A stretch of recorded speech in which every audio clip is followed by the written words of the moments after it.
In this lesson, I'll talk about operating systems and the threats that we see to operating systems. So by the end of the lesson, you're going to be able to tell me what kind of threats operating systems see and explain the common methods to securing operating systems themselves. Let's talk about the common desktop operating systems. You probably guessed it, we're going to be talking about Microsoft Windows and Apple OS X. Linux, there's a whole bunch of different operating systems out there, but we'll just talk about some of the general ones, okay? So the numbers are going to be debatable whether or not which site that you go to. So NetShare is one of the more prominent statistics companies out there for web-based technology, and they estimate that Microsoft has around 80 to 85% of the overall market share. Now that's being seen by really browsers in general, but you know what? It makes sense. Microsoft has actually seen 400 million Windows 10 devices online, which is 25% of the Windows market share. So just think, if you look at Windows 7, for example, which has a huge user base, we're talking about 50% out of that 80 to 85% market share. So we're seeing over 1 billion devices out on the internet that has Windows operating system installed. Okay, Apple, on the other hand, only has around 7 to 10% market share. And again, that's from NetSource.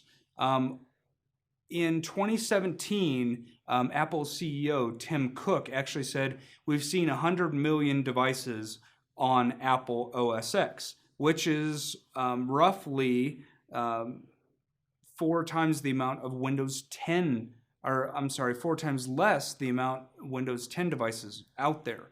So it makes sense if you look at the numbers, 7 to 10% market share Apple has. Now, if you look at Linux, for example, Linux only runs about 2%. There's not many people that run Linux desktop systems because Linux can be difficult to deal with, and it's a different way of thinking about an operating system. Mobile operating systems are a little bit different. Worldwide, Microsoft has actually less than 1% market share. Apple has around 33% of the market share, and Linux or Android has 64% of the market share. Now, you may scratch your head and think, well, everybody I know has an iPhone device. Well, most of the rest of the world, depending on what country you're coming from, you actually have an Android phone. It's more popular. It's really, iPhones in the United States are the most popular. But in the rest of the world, Android has the market by far. So how do operating systems work, and what are the threats that we're going to see from operating systems? Now, when you take into account all the operating systems out there and what the market shares are, you really have to look at the entirety of your user base and decide, okay, what am I going to look at today? So am I going to look at Android devices? Am I going to look at Apple desktops? Well, you should be concerned with all of them and really understand how the threats interact with those systems. Operating systems have different run levels. So ring 0 is the kernel mode. This is the most privileged level mode that there is in an operating system.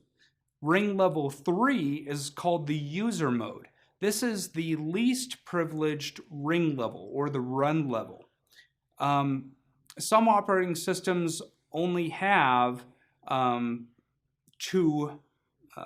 rings, for example. So Microsoft, the last 2 Microsoft operating systems for desktop and server actually only run at 2 of those run levels, so 0 and 3. Some of the older ones actually use all 4, 0, 1, 2, and 3. 0 is going to still be our most privileged out of any operating system.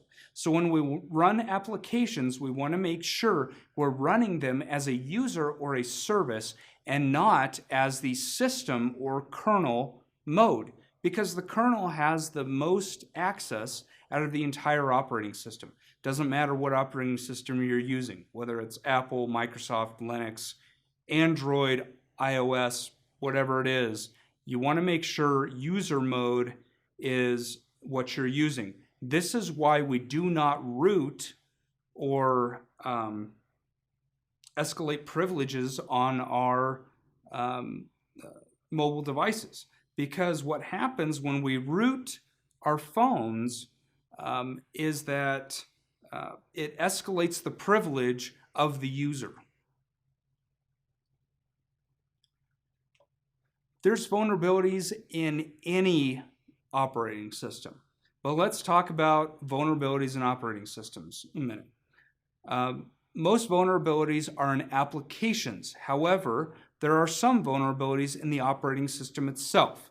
Year over year, and believe it or not, Apple has actually had the most amount of vulnerabilities in their operating system. Around 60% for desktop, 84% of mobile devices. Now, the reason why this is because I really think that Microsoft has a little bit better programming practices in their operating system. Their latest operating system, Windows 10, is extremely locked down, extremely secure. They are running security like nobody else in the industry. Now, that's not to say that Apple is that you shouldn't go out and not buy an Apple, but we'll talk about that in a minute. Microsoft has the number 2 amount of vulnerabilities out there, and Linux vulnerabilities are actually very small in comparison. We're talking just a few a year, but it's in the kernel themselves. What makes up Linux is actually using the Linux kernel. So there's very few vulnerabilities in the Linux kernel. In order to look at threats, and that's what we're going to talk about now, is that we have to look at market share. Now, if you recall, I said that Apple has around 7 to 10% market share. This is why the threats are historically not as bad as Microsoft. If you look at where the money's at, the virus writers are going to go after Microsoft, even though it's a more secure operating system, because they have a larger target. What do you want to hit if you were shooting a weapon? Doesn't matter if it's a gun or if it's a virus or an exploit. What are you going to try to hit? You're going to try to use the biggest thing that you can, and that's Microsoft. It's more lucrative to go after the market share than it is to go after the 10% of systems out there. Now, we have a lot of vulnerabilities in applications, though, and that's where we get cross-platform issues or cross-platform threats that come up as well. Trojans, worms, and viruses all affect all operating systems because of the cross-platform nature of applications. So things like Flash and Java are very prone to vulnerabilities because they are cross-platform. They affect all operating systems. How do we secure operating systems from these threats? Well, the biggest thing that we can do is use least privilege. Like I said, don't root your phone or jailbreak it, if that's what you want to call it. Make sure that you're using not an admin or root account when you're logging into your system. Remove unnecessary services and applications and protocols. This lowers our overall attack surface. We also want to use antivirus, even though it is the last line of defense against something that got through all the other layers. So if you're in an organization and you have a border firewall, you have an operating system firewall, and you use least privilege, antivirus is going to be that last line of defense preventing something from being executed.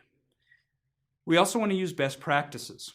There are hardening guides out there from the Center for Information Security and NIST, and also the NSA publishes hardening guides as well.